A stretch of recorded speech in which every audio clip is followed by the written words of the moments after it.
again, just names and which state you're from. I'm Cassandra Furman. I'm with the Arch National Respite Network, and I live in Washington State. I'm Joe Ward. I'm with the South Carolina Respite Coalition. I'm Marilyn Sword. I'm with the Idaho Caregiver Alliance. I'm Tracy Sinowitz. I'm with Alabama Lifespan Respite. Oh, Tracy. Val Manson from everybody. Wisconsin. Hi, Val. Hi, I'm Jeannie Delaplane from Washington Lifespan Respite. Hi, Aita Stevens from Oklahoma Lifespan Respite Program. Hey, and how do you pronounce your name again? Aita, it's actually from the Kiowa tribe. I'm Kiowa, and it means your daughter in Kiowa. Oh, okay. So you've all learned a Kiowa word today. I'm your Ada. daughter.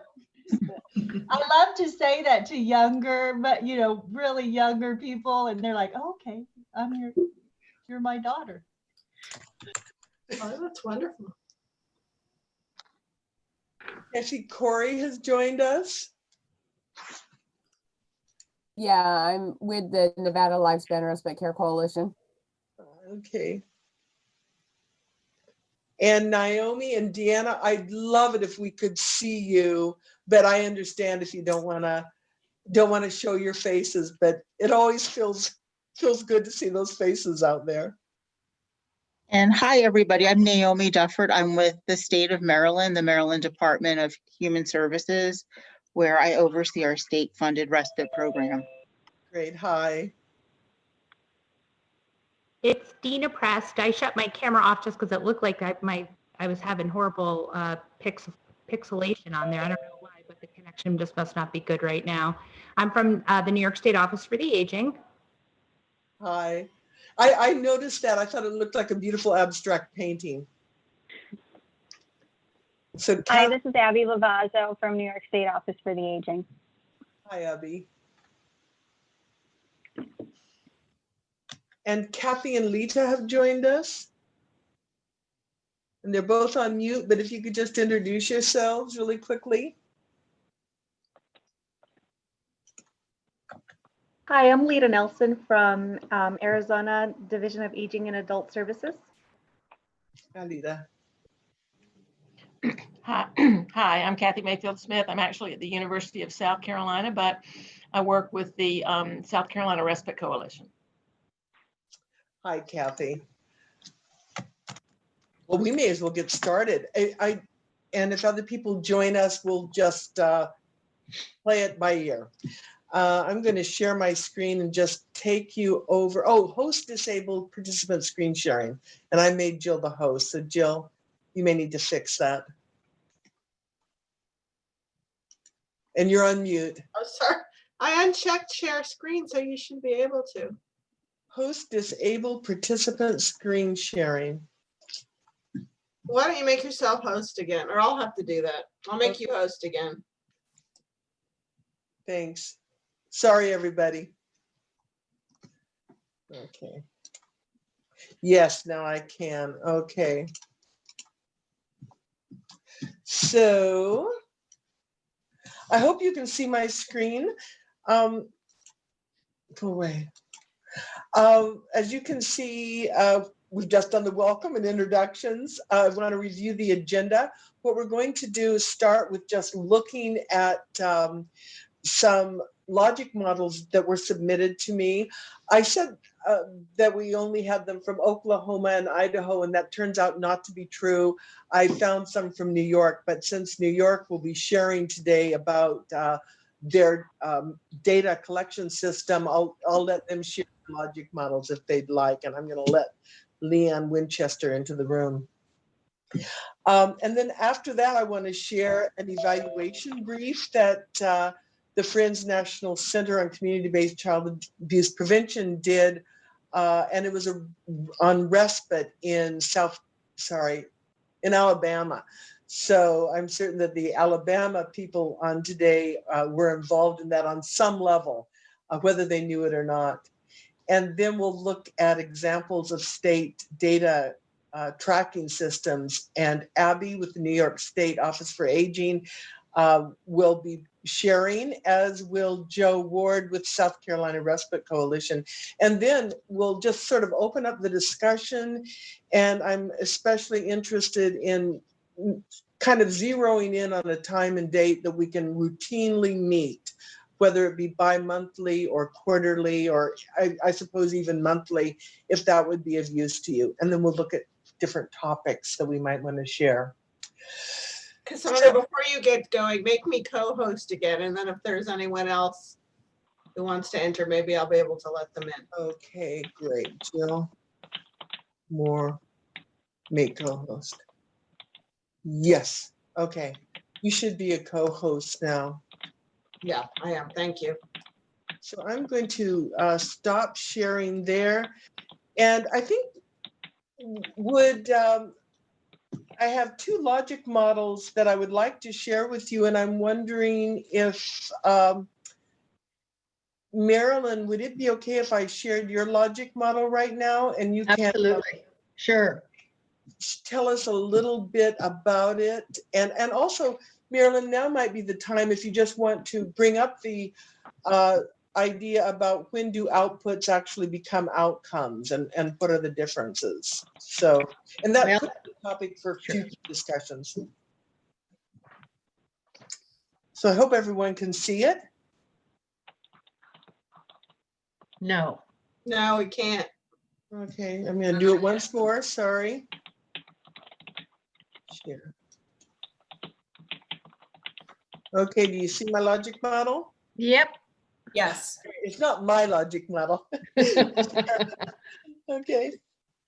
Cassandra, thank you. I think we look a little bit like a piker compared to Oklahoma's, or if that's the other one that was sent out. It's color coded and bigger font, and I'm impressed. But I'll go through ours and just kind of share briefly with you.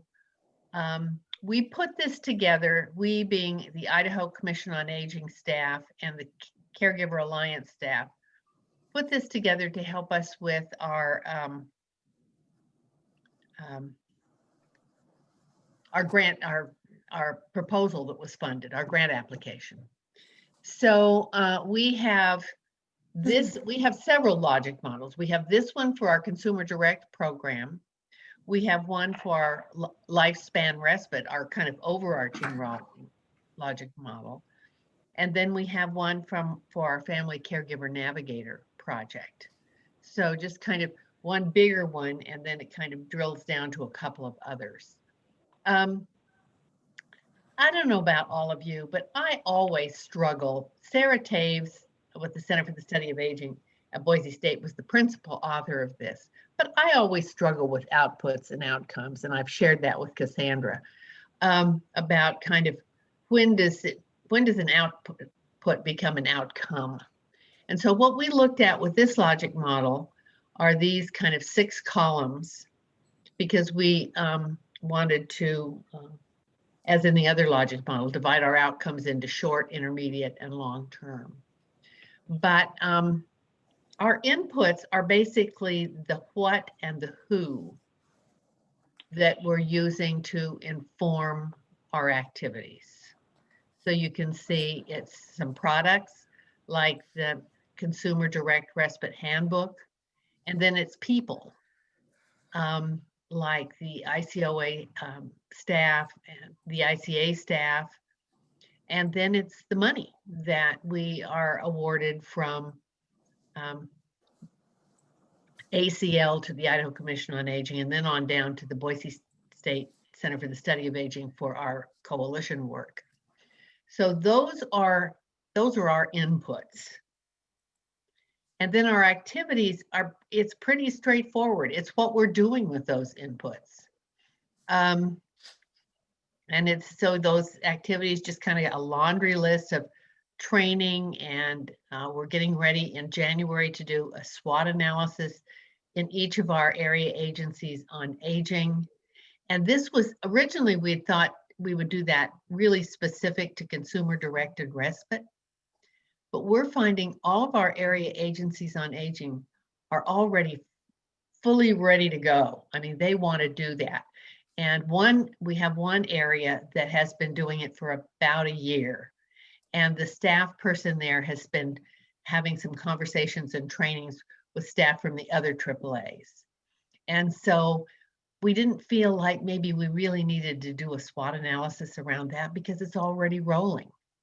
So I think we're going to do our SWOT analysis a little upstream a little bit and work with each of our area agencies on aging and bring in their partners in each of their catchment areas, employers, centers on independent living, universities or community colleges, just whoever makes the most sense that is kind of a mover and shaker in this area to do a SWOT analysis. And I think our timing for that is going to be in January. And our alliance is going to be doing that in partnership with our Commission on Aging. And so I think a lot of the information for consumer-directed respite has been kind of developed by that staff person in our Area 3 AAA. And so we're going to be focusing on that, but we're also going to be focusing more broadly on things that we can do to kind of create, we're kind of doing ADRCs through the back door. The Commission on Aging and the area agencies on aging in Idaho have kind of been operating as the ADRCs, but we still have the independent living centers out here. So it's really, it becomes very person dependent on who's in each of those organizations as to kind of the collaboration that takes place, because it's really not an integrated ADRC. So we're hoping that this next 3 years will give us an opportunity to really make that happen. So the outputs, as you can see here, are kind of what comes out, what's the result of those activities? You have contracts, that SWOT analysis is conducted. We've identified resources and trained staff. We've talked to caregivers who are going to be enrolling in the Consumer Direct Respite program in each AAA. And I can't tell you the numbers that are currently enrolled in the one that's been operational for about a year, but it's going very well. And they're providing, their model is providing up to $600 twice a year for family caregivers to utilize to be able to get respite, whether it's paying for their neighbor's gas, to drive the care recipient someplace, to a gift card.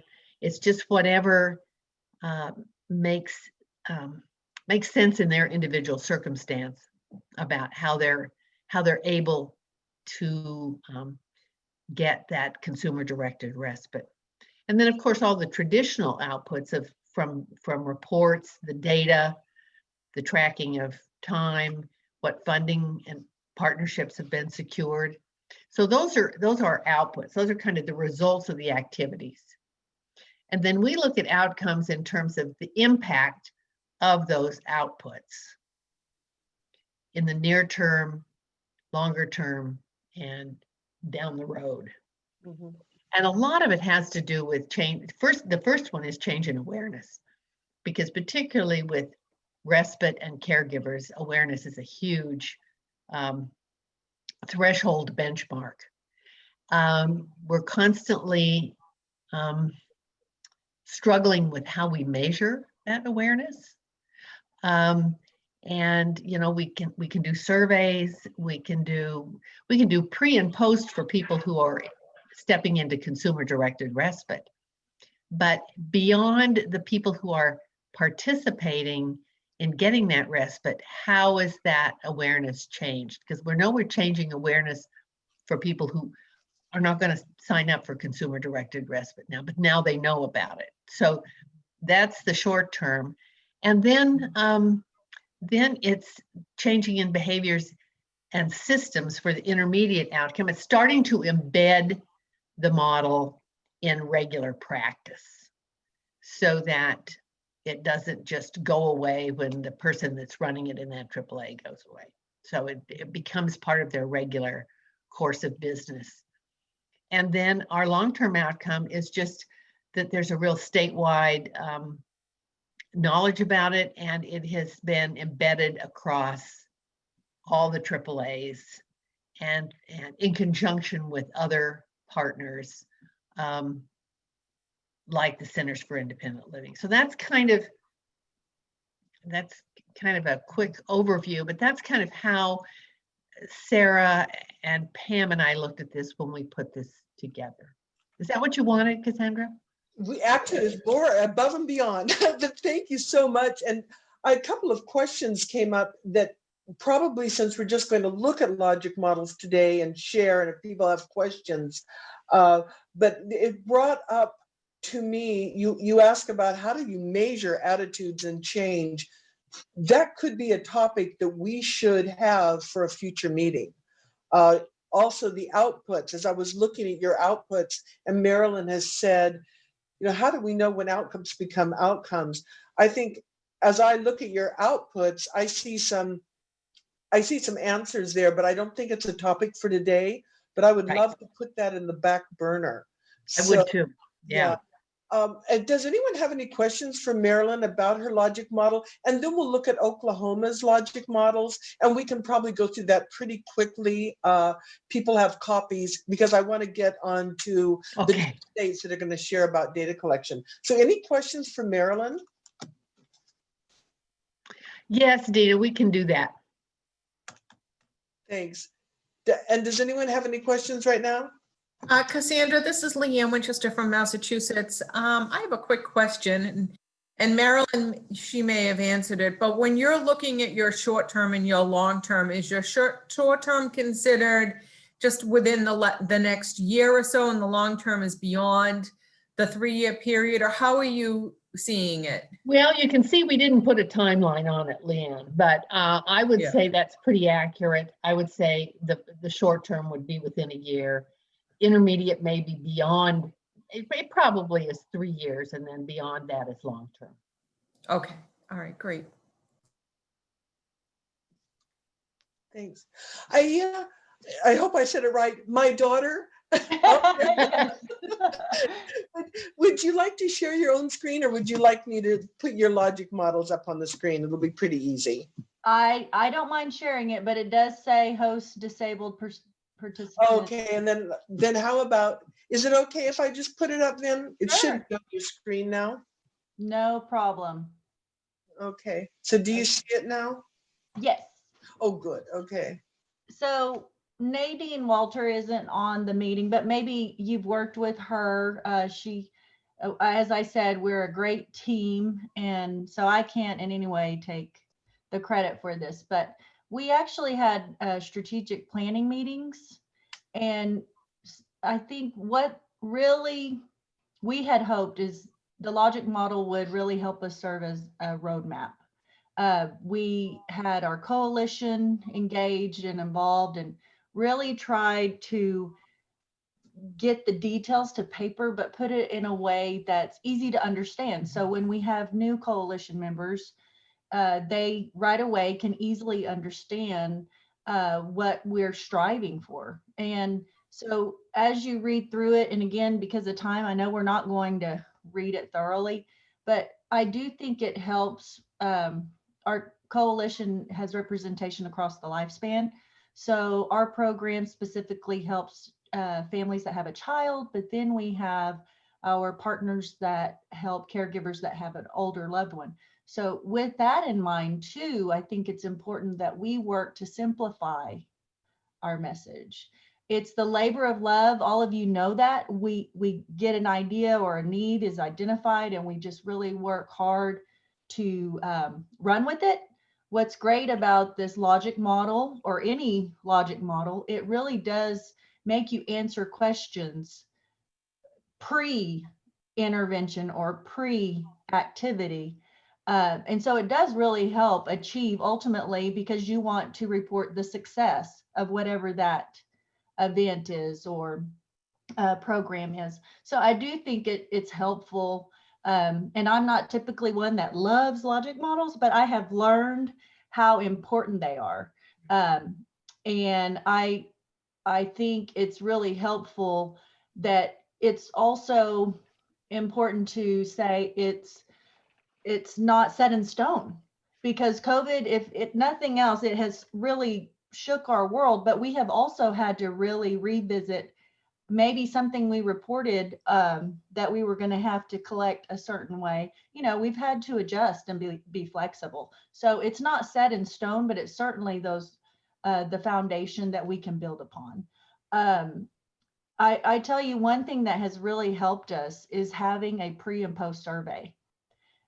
These are caregivers that are accessing our Lifespan Respite Voucher Program. And one of the questions as we're getting the post surveys back, because again, that's what you don't want to just give a survey. You want to analyze and read and try to make some changes where you can. The interesting piece was that a stress level question that we had. Stress level, we know respite reduces stress levels.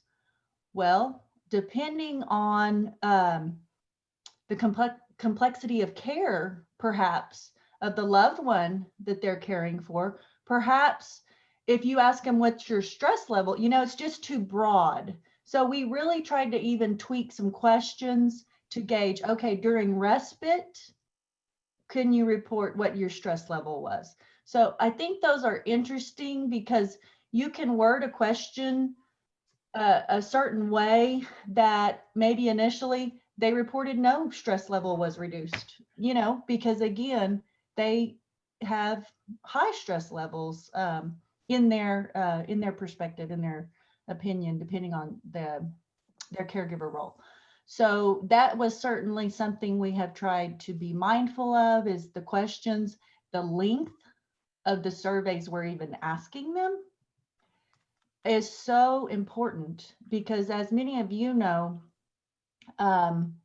everyone, it's like we have survey fatigue. You know, we talk about Zoom fatigue. Well, there's survey fatigue. So we also have to be mindful and have tried to really make changes when we can by reducing the length of a survey. We've added a COVID question or two maybe, and I'm happy to share those pre and post surveys for sure. Would you please? We would greatly appreciate that. I'm going to kind of move us along. I hope you don't mind. There are 3 logic models on the, I'll just really quickly, can I go through them on this? Yeah, 3 logic models that were submitted from Oklahoma. And I invite you to have a look at it. Some logic models will actually include measurement tools. And that makes me think another topic that we can discuss is, how are we measuring all these things? Like, how are we measuring attitudes? How are we measuring stress? And which ones are giving us the best information? Yeah, I think that's an excellent question that we should all be asking ourselves before even doing, you know, something. Again, I get it. We tend to run with it because we love it. We want to get it done. But it's one of those things that it's difficult to do in hindsight. Yeah. You know, but yes, definitely. And I'm sorry, Cassandra, what else did you want me to? Oh, I think you've done a beautiful job. And I think at this point, let's stop, because we have 2 presentations today. Right. On how, I'm calling them sharings because presentation sounds too formal, on how people are tracking data, how they're collecting data. And I think for future topics, those tools that we're using for collecting data, I think are going to be really important. But before we go to those presentations, I'm bragging. I'm doing a bring, brag, and borrow for you today. And this is the Alabama.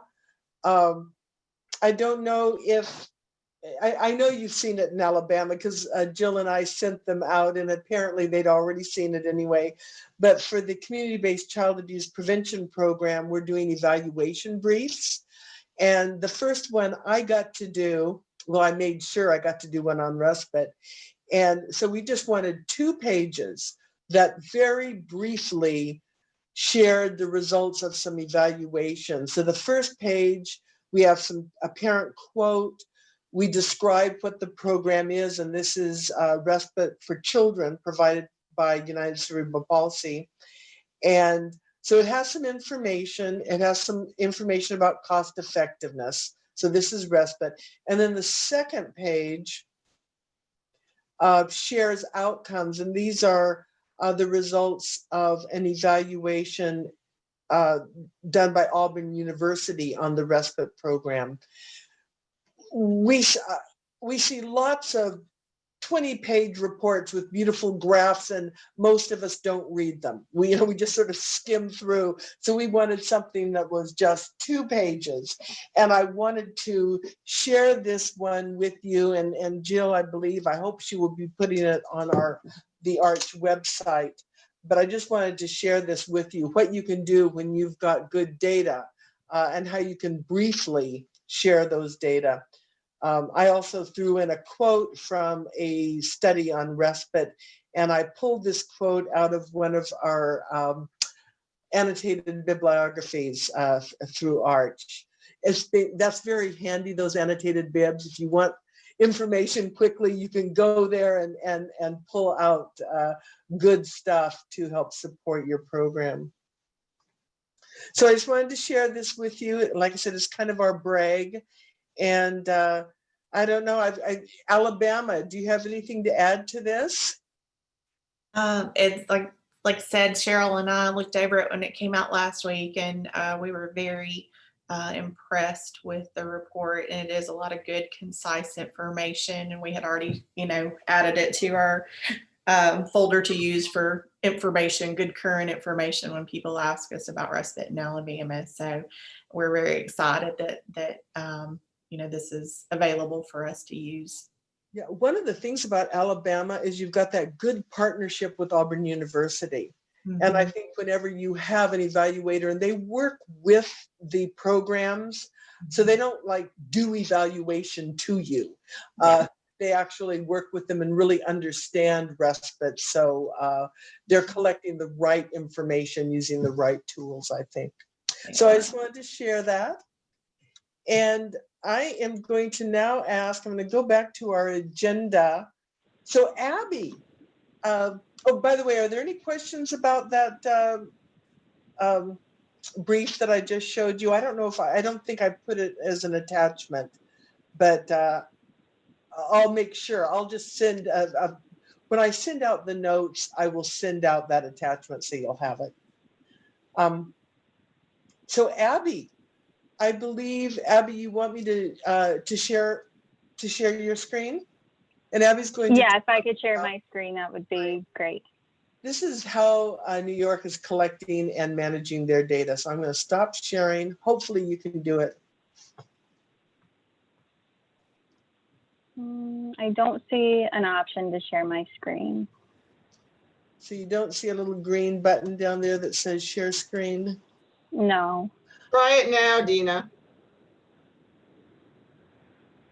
Oh, this is Abby. Abby, I'm sorry.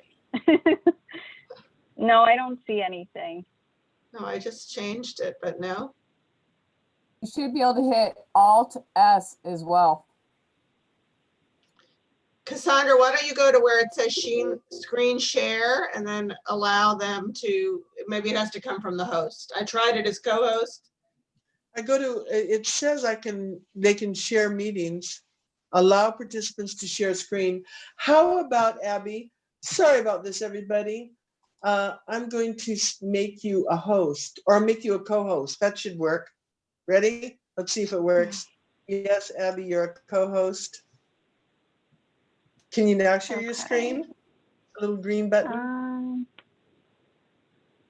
The only things I see are security, participants, chat, stop recording, and then there's more. And it says to disable video receiving. I'm not sure. You don't see anything that says share screen? No. Would it help? Cassandra, I just sent them to you, if you How want about to, if that's yeah. easier. No, I can do that. Talk amongst yourselves while I pull this up. Okay. So I could just give like a little background first. So my name is Abby. I work at the New York State Office for the Aging. I'm a long-term care systems specialist, and I assist with the Lifespan Respite Grant as well as other programs that are related to caregiving, such as the National Family Caregiver Support Program. And we also have 17 state-funded caregiver resource centers, so I help with that. I just started back last July of 2019, so I've been with the Lifespan Respite Grant for about 1.5 years now. And in our previous grants, we really didn't have a formal tracking mechanism. Our partners, the New York State Caregiving and Respite Coalition and the Monroe County Office for the Aging, would kind of send a summary of what was completed, but it wasn't necessarily tied to the grant deliverables. And then in our last grant, the 2017 grant, we were using a tracking log, but it was a little difficult. It didn't really meet our needs. So with our new grant that we got this year, thank you, that's perfect. We decided to come up with a new system that would help us track our progress and help with reporting to ACL. So I also work on another grant at NYSOFA. It's a chronic disease self-management grant, and we partner with the Department of Health. And my colleague at the Department of Health created a Gantt chart. So I thought that would be really helpful for us to use for the Lifespan Respite Grant. So I really just took her format and changed it to match with the Lifespan Respite Grant. And so this is our Gantt chart. So for the first tab, we have the background information and goals. And so that just, yeah, thank you. That just outlines the time period, the goal, the objectives, and the outcomes of our grant. And then if you could go to the next tab. So this is where we have the tasks and who the tasks are assigned to. So like I said before, we partner with NYSERC and the Monroe County Office for the Aging to meet our grant deliverables. So Cassandra, if you can scroll over to the months. So you can see that wherever it's filled in gray, that means that the task is planned to be completed in that month. And then when we do something within that month that relates to the task, I'll fill it in purple to show that it was completed. So I don't have anything completed in here. I just gave like a clean copy. And then for what I think is interesting too about this, under the progress tab, it's here on this tab, it's in between assign to and start. Like you can put in that, okay, you've completed 25%. So like, for example, if something was supposed to be done from January to August, if you did something in the first 2 months, you know you're 25%. So if you can type 25% in just one of the progress. Right here, for example. Yeah, and then it actually and then if you press enter, it actually brings up like a little bar graph there to kind of show you like how far along you are in completing that task. Where will the bar chart be? It's right behind the 25% in the progress tab. You see the little like grayed area. Okay. Yeah. Oh, I see. And filling out 1/4. So if I put in 50%. Yeah, if you put in 50%, it would be more. Oh, I did 500%. Sorry.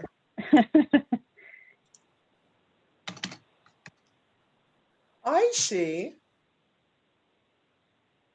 Yeah, so that's just something, this is the Gantt chart that we use. There's templates online that you can find, and you could really customize it however you want. You don't have to use months. You can actually even use weeks if you wanted to. So this is just how we laid out ours, and it's by objective per year. And then year 2 and 3, we'll put the tasks in there. I haven't added anything in there yet, but when we get there, we will add that. And then there's one other document that I sent to if you could just pull that one up, it's a Word document. Okay, give me a second. Okay.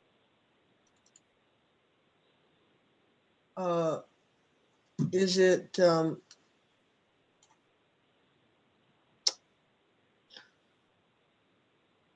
think it's titled Tracking Log. financing strategies? Let me try this one. Does that look familiar? Is that the one? No, that's our logic model. Don't worry, I've got a bunch of them to pull up. There's another one. Financing strategies.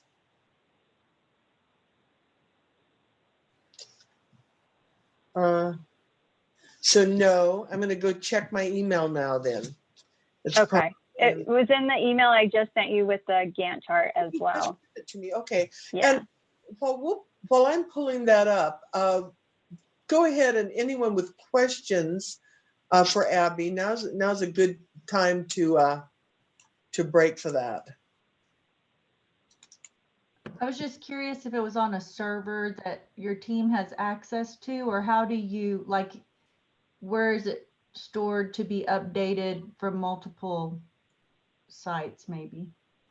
So this document that Cassandra just brought up, this we keep on a Dropbox for all of our partners to fill out every month. This is our tracking log, so it complements the Gantt chart.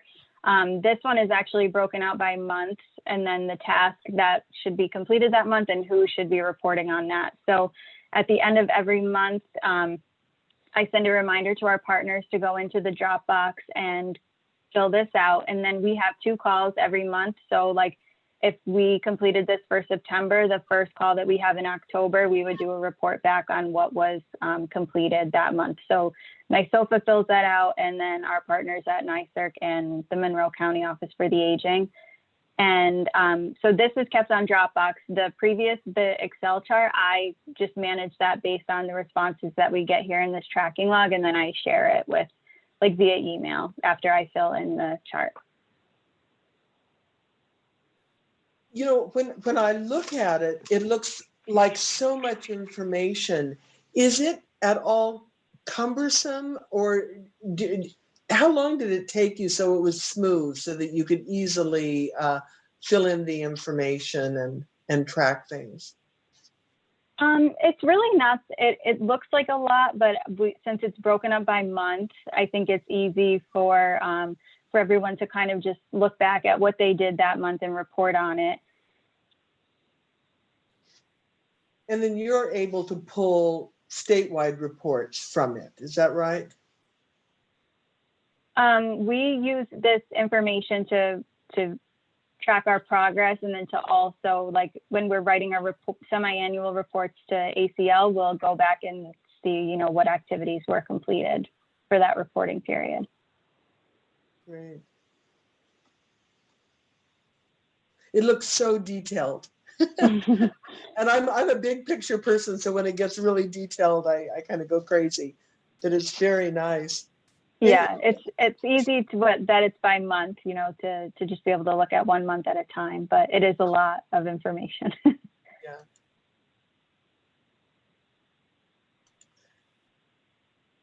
So any questions for Abby?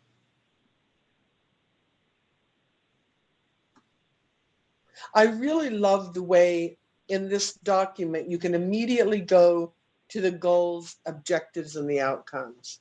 I think it's always good for people to be reminded of what is it we're doing anyway? You know, what are we trying to achieve here? Cassandra, it's Dina. I just wanted to kind of chime in and share that, you know, this is a new process. We've only, obviously, a few months been using it. So far, it seems to be going very smoothly. And the other thing that I really have been liking about it is that it also lets us, when we meet monthly and talk about, you know, the progress that's been made, we also can look forward in the things that are upcoming, so that we can kind of decide, you know, if there's any adjustments that need to be made, or if there's any concerns about things that are coming up that we need to discuss. So it also, I feel like, helps us with that too, in just kind of the planning piece, right, of moving forward for the next month or the next few months. So I just wanted to add that too. Thanks, Deanna. If anyone was interested in borrowing your format, I'm just, Abby or Deanna, would you be willing, if they contacted you, just about putting together, for example, that little graph? You had a little bar chart, so I put in the 25% and it went up 25%. So I'm just wondering, would you be willing to talk to folks privately if they contacted you about maybe duplicating this for their state? I leave that up Yeah, to we Abby. could. She's Yeah, we could share we'll that. And have all the abilities to be able to help. Good. Because it's something that I would really like to learn how to do. I found that Excel, I use it all the time, but there's so many tricks that it can do that I haven't learned yet. And I would love to learn that trick because it would be very helpful. I have to visually see things. yeah. Really good. Well, thank you, Abby. Thank you. Let's take Joe. Joe is going to share what they're doing in South Carolina, the JOT form. Rachel mentioned it in our last meeting, and I got really excited because I wanted to learn more about it. So Joe, I'm going to stop sharing. And hopefully, are you able to share, Joe? Find out. Does it say share screen? I got the screen. Let me find my screen. Oh, yay. Got Okay. it. Let me find my slideshow button.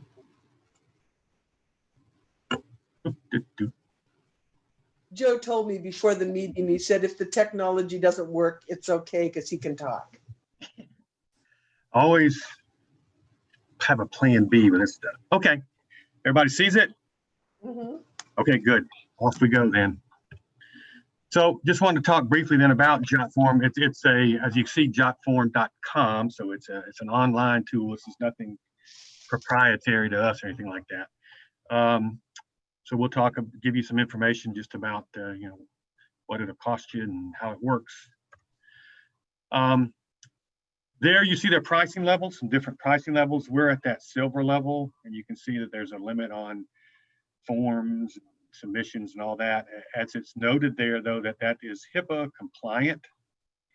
And so there's an option in there, and we'll talk a little bit more as we go through it for the items you put in there to make sure that they are marked as protected information. So that's what it gives you, that option for that. But you can see there, it's certainly not an exorbitantly priced product, depending on what your needs and what you are doing with it. We use it regularly for some ongoing monthly as well as quarterly and et cetera surveys, and then also use it for special things. So a little while back, we put out results of a statewide caregiver survey, and this is how it was done. It was done through JotForm.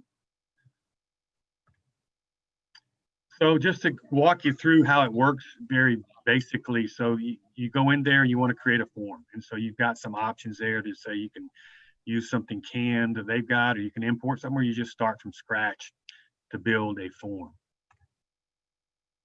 And then what you do is you're going to, you see on the left there's a form element box, and on the right there's a form designer box. So those are your basic ways to operate. Form designer gives you the options for setting up the basic look of the form, look and feel.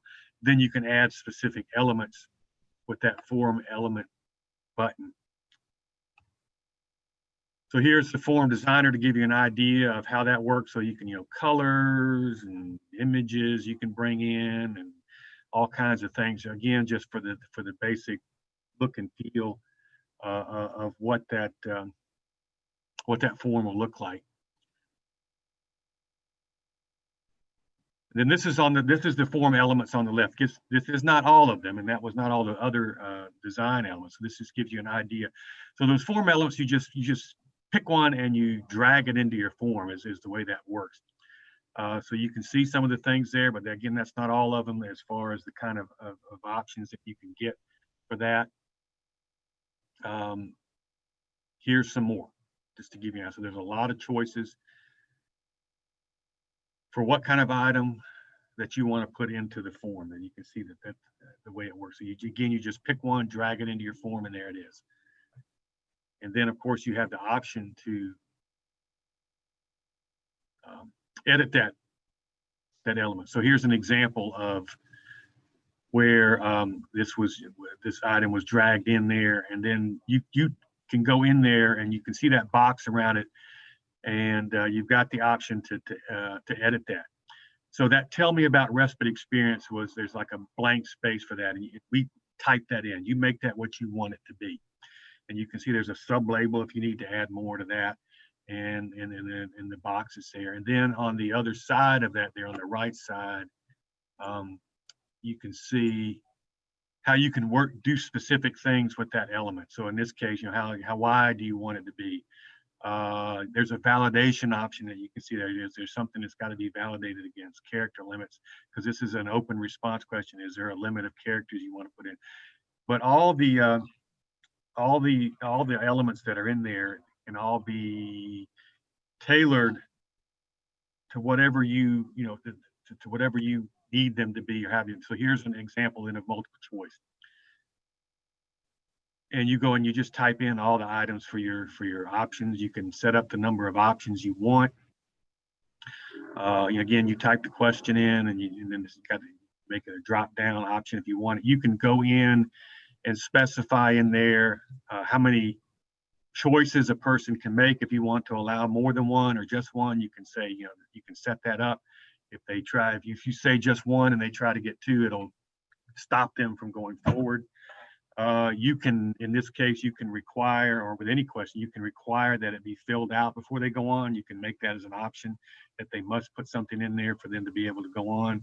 So all kinds of options for each one of those elements that you can see there. I mean, you can do all kinds of things to make it work or however you want it to be. And of course, putting in the wording that you want for it. As you see there noted with this particular, in the multiple choice, you can also have an other. You can have that as an option and have them allowed to type in a response to for that, for a multiple choice option. So lots of choices on those form elements, and then ways to customize those and make them exactly work the way you want to. So you've done your survey or whatever, so you want results. When you go into JotForm, then everything is saved. A form is saved under a name, and then you can go back into that same form to get your results. I should also point out too, when you create a form, you can, one of the options when you go to quote publish it is that you can get a link to that form, and then you can paste that into something else. So a lot of times what we do is we use Constant Contact for mailings, and we set up our mailing in Constant Contact, and we say, here's to fill out the survey, you go here, and you set it up as a link in Constant Contact, and you paste the JotForm link that it gave you in there. And so when they click that, it takes them into JotForm seamlessly, and then they fill it out and go. So then when you get results, so everything is saved within JotForm, and so then you can go back and get results. The option you see there is submissions. That's the basic way you're going to get that to get those results from you. So you can go, so I've got my form, I click submissions, what have I got? So here's an example then of when you go to a form and get submissions, JotForm will show it to you this way. But then you can save it and manipulate those submissions however you want to. So as you see there, you can, when you go to that, click on that download all button over here to the right. You can save it as PDF or CSV. Cassandra, just for you, you can save it as an Excel file. That's your friend, just for you. And you also, go ahead. Can you ask questions as you go? Or oh, yeah. Sorry. Yeah, zooming through here. Sure. How is this different from SurveyMonkey? Or have, I haven't really I know SurveyMonkey, haven't really used it, and honestly, I don't know all the particulars of that. I know this was here when I came on board back in February, so I don't know all the the pros and cons of what it was compared to. I do know though, one of the things that was big for us is that protected HIPAA compliant, so we can set that up to do that, in there. And so I didn't.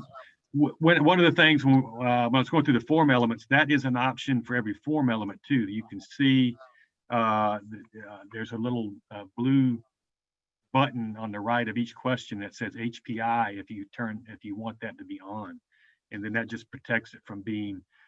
You can turn that button off or on for each question, but if it's on, it prevents info rather from being from that question from being included in notifications or autoresponder, things like that. So there's that option to protect. I noticed that one of your caregivers is 442 years old. And so I was wondering if you can set up parameters. You can. So You can. Every question amongst everything, other options you can do it. So if you're setting up a question like that, in that case for that age, yes, you could say set an upper and lower limit. Good. So that one I think was just a case that we hadn't done it for that particular example. But sorry to interrupt. I get these questions. If anyone else has any at this point, because I'm fascinated. Yeah, I'm like I said, I'm zooming through here. So yeah, let me just take a second to see if anybody else had any questions. Well, Leanne just wrote, Massachusetts has used it very successfully. Okay. Yeah, I have one quick question. Yeah. I hope you didn't already address this, but when you're doing a survey in particular, does it limit the number of open-ended questions you can include? No. The long-term response or the short-term response? No, at least I've not come across it. If it I'm not seeing it now. The other issue that when we're doing surveys or using a system for collecting information, is there any way in the system for someone who's completing the survey to save what they've done and then come back and complete it later? Or do they have to do it all in one sitting? I have not seen that option. Honestly, I haven't. It probably doesn't. And I don't think it does, but honestly, I can't say that I've explored it to be sure. I don't think it does though. I know I've not seen it now. Yeah, which can be a factor. Yeah, thank you. I found that to be a limitation in a lot of these type of survey instruments. I have a quick question. We've used it only limited for our statewide conference. We used it for our presenters and vendors. I'm curious though, are you able to send it to specific emails and then you can set up a reminder if they don't complete it? It would like auto generate a reminder. We've done that through Constant Contact. So we put that link in there and we'll set up Constant Contact to do that. So that's the way we're doing it. So typically what we'll do is it goes in Constant Contact, and if, I don't know if you've used that or not, but in Constant Contact. Yeah, we use that. Okay, so you can set up a thing if they, like say 5 days, no response, it gets resent. So that's the way we're doing that kind of thing, is through Constant Contact. But like I say, for us, that's worked seamlessly too, though. I mean, it just plug that link in there. Constant Contact does the mailing and then handles all that. But then everything is right here. Again, like you see it there. What we do is we'll download our results into Excel, and that's the way we're doing manipulation for getting results. But there is go to the next page or not. It has default reports for you to maybe look at. Yeah, I don't know why it's not. There we go. There are, yeah, and so here's an example too of you can get even visualization. So you can see each question's there and you click on it and you can get stuff like that out of it. So yeah, there are options, and they've recently added some more options as far as results. So there are different things. Like say for us, we're just putting it in Excel for what we're doing and manipulating things that way. But it's it downloads like what you see there is a glorified Excel sheet. And so it just downloads it that way, and then you can go do all the things you normally do in Excel to manipulate. But there are options like this as far as when you get output. Does it do pre-post evaluation tools? So you can look at answers before respite and then after respite or with respite? Well, I mean, we'd have to set it up to do it that way. I don't think there's, to my knowledge, there's nothing that's kind of generic or rather innate to within JotForm to do that. But certainly, you know, we could set up a form and then use it that way. Yeah. Yeah. Which is something that we will be looking at too, to do more of that with. Yeah. I mean, it has worked for us. I'll say, you know, we've not had any problems. We've not had people, oh, I couldn't make that work, or oh, this thing went haywire on me, or anything like that. So we've had good luck when we've used it a lot. We use it for some related things. You know, like I said, a lot of monthly stuff. We work with our Department of Disabilities and Special Needs to help them with some respite related things. And we do monthly surveys of the people that are in their programs. And we're using this to do that as far as our reporting to them about satisfaction with what's going on with that. So we're using it a lot, and it's not had any complaints about it, you know, not working. I will say we're using it a lot. Great. We give a lot of chance to go that. But, so yeah, I'll if there's any more questions, I'm happy to answer them now. Also, feel free to contact me anytime too about questions you may think of later. You shared, I believe, South Carolina shared a paper they did on the caregiver survey results. Yeah. Yeah, and those data were collected through JotForm, is that right? They were, yes, exactly, yes. So sitting back behind that, yeah, behind that findings document, there's a spreadsheet sitting on the computer directly out of JotForm. So. Wonderful. Are there any other questions for Joe? I would just love to see that article I think we put it on the website. Jill, do you know the white paper that South Carolina shared? I think I did put it up there. I'll double check it. If I did, I'll put the link in the chat. Yeah. Yeah, it was there. I can't remember exactly where, Jill, but I know it was there. Great, thank you. Yeah. If nothing else, Aida, if nothing else, contact me. If nothing else. Are there any other systems that people are using to collect data? I will say that I have found, just through my work with FRIENDS, the National Center on Community-Based Child Abuse Prevention, one of the tools that we have been using is now you send out a link and they fill it in by a link, and that really increases a lot of participation. So I think when you can do something like this, of course, if a family doesn't have internet access, then or they're like me and they can't learn new technology. I mean, my brain has allowed me to get to Zoom, but really not much further than that. I haven't been able to figure out how to use my television yet. So, but you know, those things not being considered, you get a lot of return on your investment, I think, with those web forms. Does anyone use anything else like this? We use a product called REDCap, and it is also HIPAA compliant. The University of Oklahoma is very strict. I used to like a product called Qualtrics, but they wouldn't, I guess, they didn't come to an agreement about the HIPAA compliance. So we've moved to REDCap, and I find it's user friendly. That's what I liked about Qualtrics. It was very user friendly, but REDCap has worked well and I'm happy to share information on that. Yeah. I was thinking when Marilyn, or it could have been Abby, but anyway, someone was talking, it might have been you, Aida, I was talking about measuring, how do we measure change in attitudes?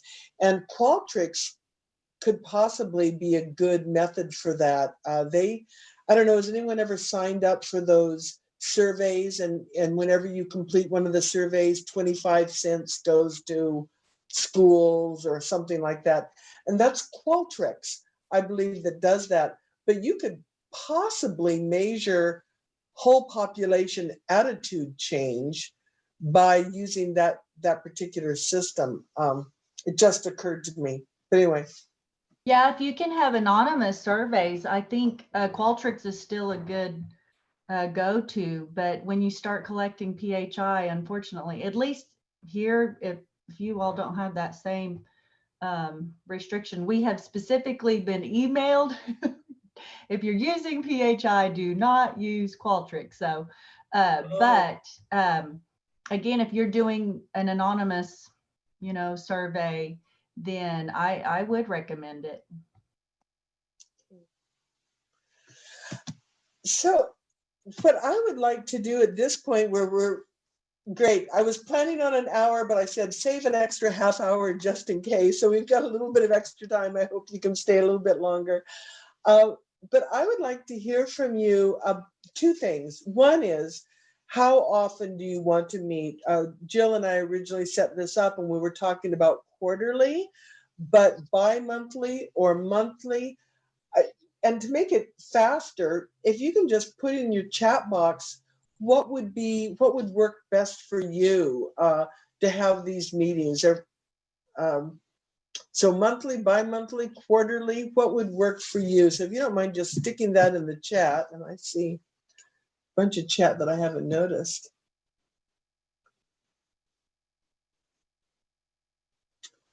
It looks like quarterly or bi-monthly is winning out. So that's good for us to know, Jill. We were right when we originally thought quarterly.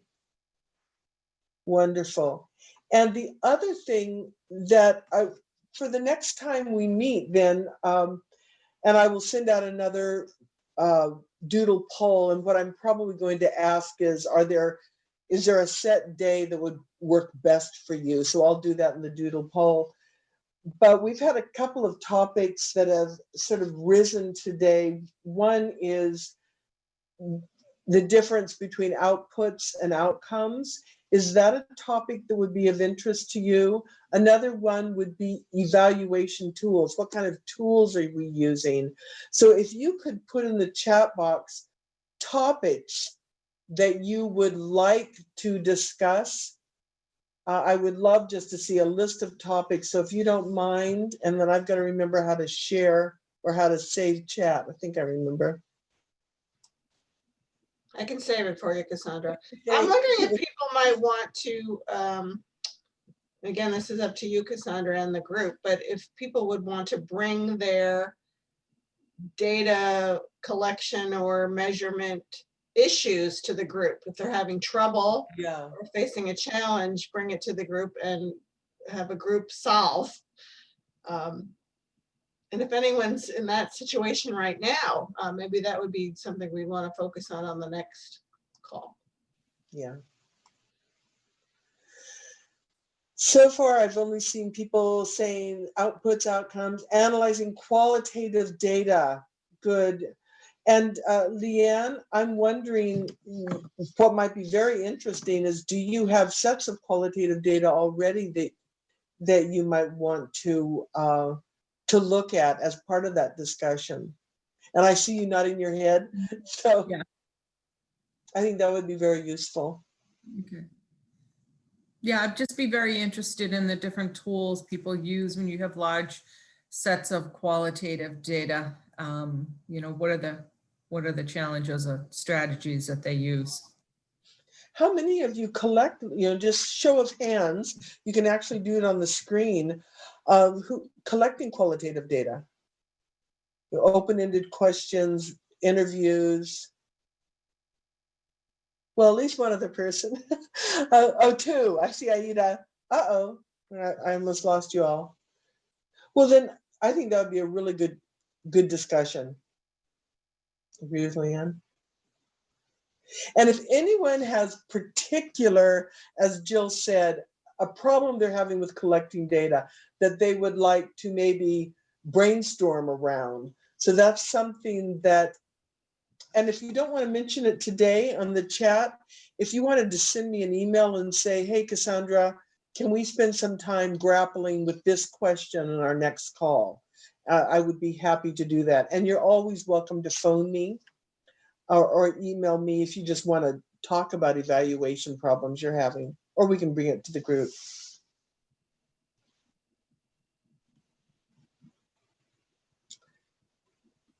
Okay, it looks like the chat is closing up. So is there anything else you'd like to bring up today before we sign out? We only went a little over an hour. Nope. Okay, I want to thank you all. Thank you, Joe and Abby and Aida, and for presenting and sharing, and Deanna.